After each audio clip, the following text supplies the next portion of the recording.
Assalamualaikum warahmatullahi wabarakatuh. Alhamdulillahirabbil alamin. Wassalatu wassalamu ala asyrafil anbiya'i wal mursalin wa ala alihi wa sahbihi ajma'in. Allahumma alimna ma yanfa'una wa anfa'na bima 'allamtana. Rabbana zidna ilma. Yang dimuliakan tuan-tuan puan muslimin muslimat yang dirahmati Allah sekalian.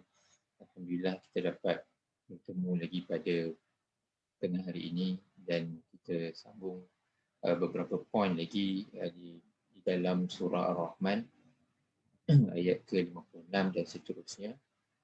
Saya menggunakan kitab Tafsir Al-Munir karangan Almarhum Dr. Wahbah Zuhaili. Ayat ke-56, A'udzubillahi minasyaitonir rajim. Fihinna qasiratut tarfi lam yathmithunna insun qablahum wala jan. Di dalam syurga-syurga itu terdapat bidadari-bidadari yang pandangannya tertumpu kepada mereka, iaitu ahli syurga itu semata-mata, yang tidak pernah disentuh sebelum mereka oleh manusia dan jin.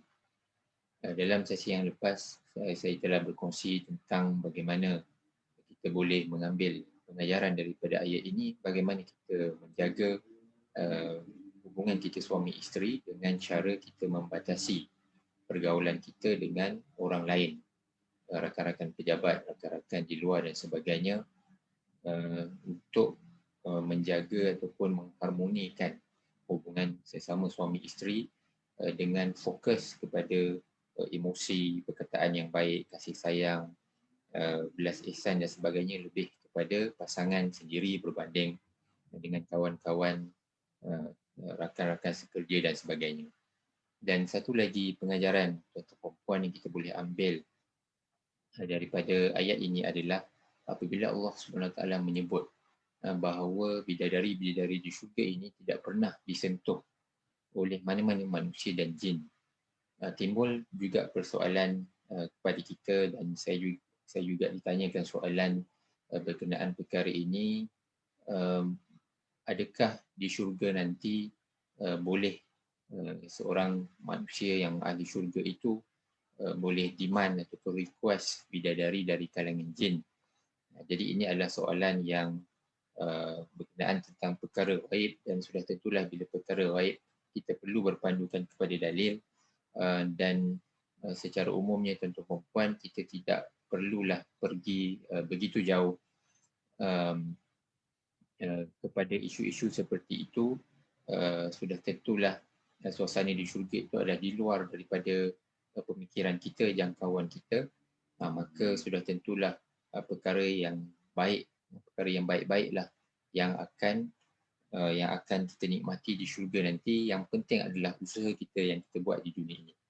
Namun di dalam kitab Tafsir Al-Munir, Dr. Wahbah Zuhaili juga membawakan satu pandangan berkenaan tentang ayat ini, bila mentafsirkan ayat ini, bahawa apabila Allah SWT menyebut lam yasmithunna insun qablahum wala jan, ia menjadi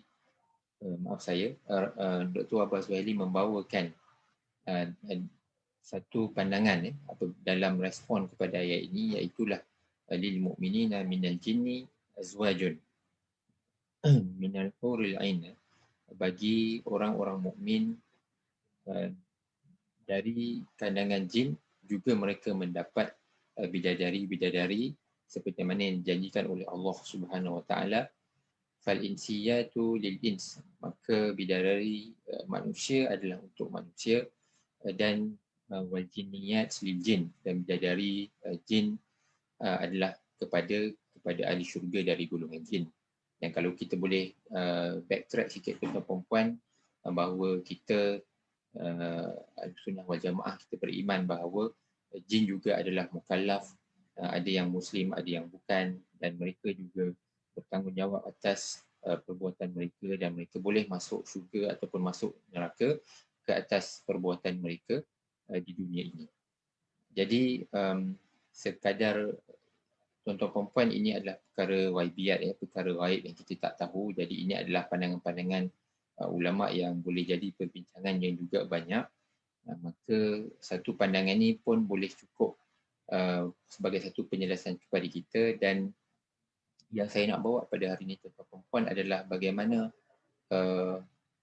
kalau kita ambil pandangan tadi bahawa bidadari manusia untuk manusia, bidadari jin untuk jin, maka ia konsisten dengan perihal kita hidup di dunia ini, bahawa macam mana kita nak kaitkan dengan perkahwinan, isu perkahwinan manusia dengan jin. Jadi para ulama membahaskan perkara ini, dan antara dalil yang digunakan ataupun yang menjadi sandaran ulama dalam kisah ini adalah, dalam isu ini adalah surah Rum, surah yang ke-30 ayat ke-21, a'udzubillahi minasyaitonirrajim, wa min ayatihi an khalaqalakum min anfusikum azwajan litaskunu ilaiha. Dan saya ambil sebahagian daripada ini, tuan-tuan dan puan. Di antara tanda-tanda yang membuktikan kekuasaan Allah Subhanahu Wa Taala adalah Allah Subhanahu Wa Taala menciptakan untuk kita, iaitulah kaum lelaki, isteri-isteri dari jenis kamu sendiri. Maksudnya dari jenis kita, iaitu manusia. Namun apabila dilihat perbahasan ulama, panjang juga, ada yang menghukumkan perkahwinan manusia dengan jin sebagai haram, ada juga yang menghukumkan makruh, sebahagian yang menghukumkan harus. Namun saya lebih cenderung sebagai nasihat kepada tuan-tuan puan semua, kita ambillah pandangan yang mengatakan haram itu, iaitulah pandangan Imam Ahmad contohnya, dan juga para tabi'in seperti Hasan Al-Basri, Qatadah, Hasan Al-Basri, pandangan lain seperti Imam Ghazali dan sebagainya. Begitu juga dengan pandangan yang menghukumkan makruh seperti Imam Malik rahimahullah, dan Ishaq bin Rahawayh dan sebagainya. Jadi pandangan ini penting, tuan-tuan dan puan, sebab bila kita pun telah melalui ayat-ayat awal daripada surah Ar-Rahman tentang penciptaan manusia dan jin. Khalaqal insana min salsalin kal fakhar wa khalaqal janna min marijin min nar. Kita memang kedua-duanya diciptakan secara berbeza, dan juga kita akan bertanggungjawab kepada apa yang kita perbuat di dunia ini, ya, sama ada jin dan juga manusia, ya. Dan tuan-tuan perempuan, kita pun telah go through sebelum ini beberapa ayat berkaitan dengan jin dan manusia ini, dan kita memilih pandangan bahawa kita manusia tidak perlu bersandar kepada jin, tidak perlu bersahabat kepada jin, sebab kita tidak kenal mereka dan kita tak tahu kita boleh percaya atau tak mereka. Sesama manusia pun kita tak boleh kenal, maka sesama dengan jin pun apatah lagi dengan nature yang berbeza, dengan penciptaan kita berbeza, dengan sistem yang berbeza, kehidupan yang berbeza. Jadi kita secara umumnya pun perlu bergantung kepada diri kita, usaha kita, dan juga tawakal kepada Allah Subhanahu Wa Taala. Jadi saya telah kongsikan dalam sesi-sesi yang lepas bahawa kita perlulah menolak dan menolak tepi pergantungan kepada jin, sama ada jin Islam maupun jin yang kafir, sebab kita tidak tahu banyak sangat mudaratnya, banyak sangat fitnahnya, penipuannya yang mungkin boleh berlaku kalau kita bersahabat dengan jin. Jadi kalau kita bersahabat pun menjadi satu isu, maka apatah lagi untuk berkahwin. Walaupun perkahwinan itu boleh jadi berlaku, perbahasan ulama tentang perkahwinan manusia dengan jin dari segi possibility-nya panjang, dengan ada hadis tentang Ratu Balqis yang ada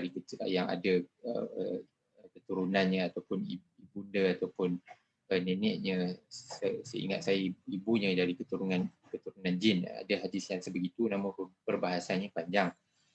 Possibility itu boleh jadi ada, dan kita pun biasa dengar di sekeliling kita berkenaan dengan perkahwinan antara manusia dan jin. Tapi cukuplah untuk kita mengambil pengajaran di sini bahawa kita tidak memerlukan jin, bersahabat pun bukan, apatah lagi berkahwin. Maka sama-samalah kita berhati-hati di dalam perkara ini.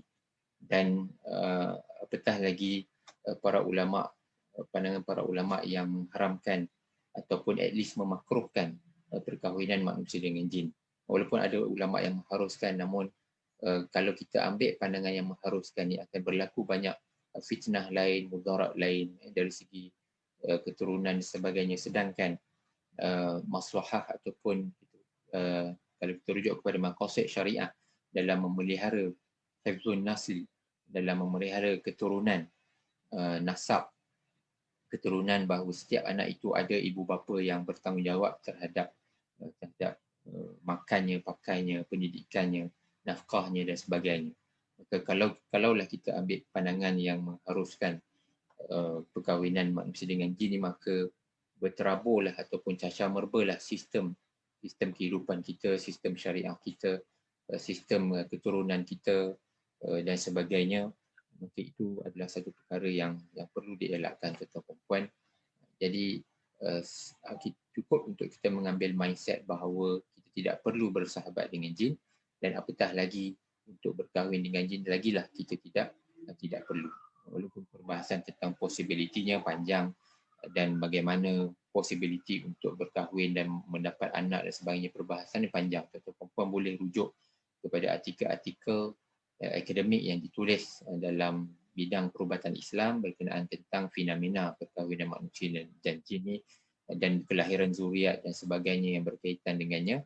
Jadi saya tidaklah nak memanjangkan di sini, tapi cukuplah kita mengambil pandangan ataupun asas pegangan yang diri kita seperti itu, iaitulah kita tidak memerlukan jin bersahabat dengannya, apatah lagi untuk berkahwin dengannya. Jadi itu adalah satu pegangan yang penting. Dan kalau kita tengok di dalam syurga nanti pun, Allah SWT menyediakan bidadari untuk kedua-dua golongan jin dan manusia, dan jin manusia adalah untuk manusia. Maaf saya, bidadari jin adalah untuk jin, bidadari manusia adalah untuk manusia. Itulah yang selari dengan keadaan kita, fitrah kita, untuk kebaikan kita sama ada di dunia dan sehinggalah ke dalam syurga. Begitulah nature yang ditetapkan oleh Allah Subhanahu Wa Taala bagi kehidupan kita di dunia dan juga kehidupan kita di akhirat. Sama-samalah kita mengambil pengajaran tuan-tuan perempuan. Saya sudahi setakat itu dan saya akan sambung dengan ayat seterusnya dalam kuliah akan datang. Subhanakallahumma wa bihamdika asyhadu an la ilaha illa anta astaghfiruka wa atubu ilaik. Wassalamualaikum warahmatullahi wabarakatuh.